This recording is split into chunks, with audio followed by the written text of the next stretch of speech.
And yes, there was staunch segregation. At that restaurant where my mother, I told you, did short order cooking, it was called the ALPAT. Because Al and Patricia Yost owned it. So they ALPAT. You get it? There was a black guy who was a chef named Clem. I've never known Clem's other name. All I knew was Clem. He did all the major cook and could cook. But I told you my mom could cook also. So she helped him because business was good.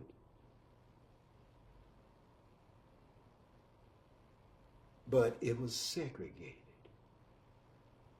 You are black, you can't even come inside and eat and have a beer or nothing else. I'd go to the back door and they would hand me a bowl of pinto beans, I'll say, in a paper cup, a hot dog wrapped up, and a soda. And that was my lunch. I couldn't come inside to get it, even though my mom's in there and Clem's in there. Okay. Now, some of that did change later on. Some of the stricter rules started being relaxed. I'll use that term.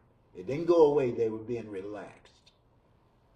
For instance, if I was hopping curb and I had 4 guys in a car, they all wanted a beer, I could then go inside, get that beer, and bring it out to them. You see what I'm saying? Somebody didn't have to hand it to me out the door. If you were helping whites. Well, didn't many blacks come up there on the curb? And you know they didn't go inside, I'm telling you. I just about every time, every now and then there might have been a white guy and a black guy. But you didn't see that often. Explain the term hopping curb. Oh, where you took the order outside of the restaurant. And then you gave that order to whoever took orders inside. It was prepared. Then somebody would notify you, order so-and-so and so-and-so is ready. And then you get it. Then you deliver it to the people in the car. And you were working for the restaurant to do this. Oh, yeah. And you had to have a certain swag, I'm going to say, about doing it. I even had a little song I would sing. Like if the guy was coming up with a good-looking lady, I'd say something to make my tip bigger. I said, ma'am, you're really in high cotton tonight.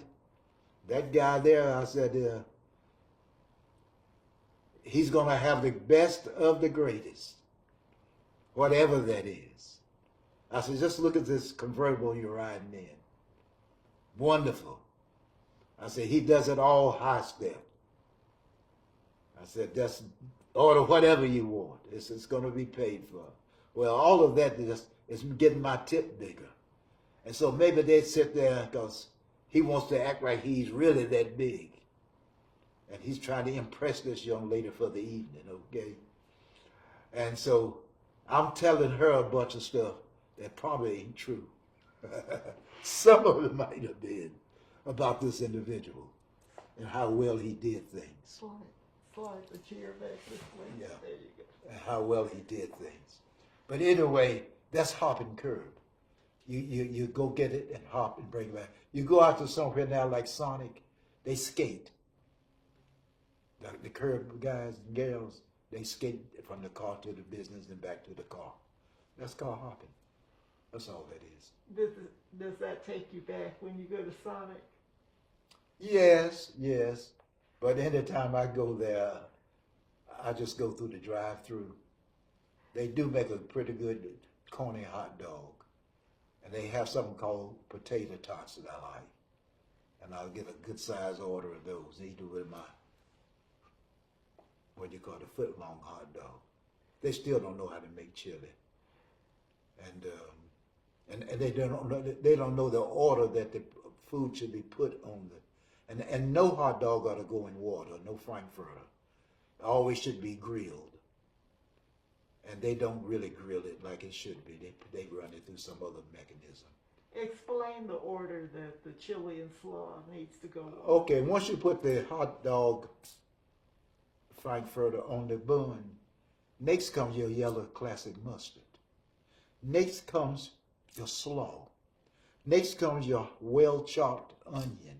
And the last thing that goes on, unless you want cheese, is your chili. And you stream it all the way. And it goes down through there and gets into all of them. And when you bite it, you're getting a great taste. If it ain't made that way for Marvin, and I tell them that, I want the mustard, slaw, chopped onions, chili, in that order on the hot dog. Well, you don't always get it that way. They're going to do whatever some supervisor inside told them to do. But anyway, that's the way I want it.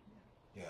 Every now and then I want a cheese, some cheese on it. It's funny because I went to other states and expected to have chili and slaw on a hot dog.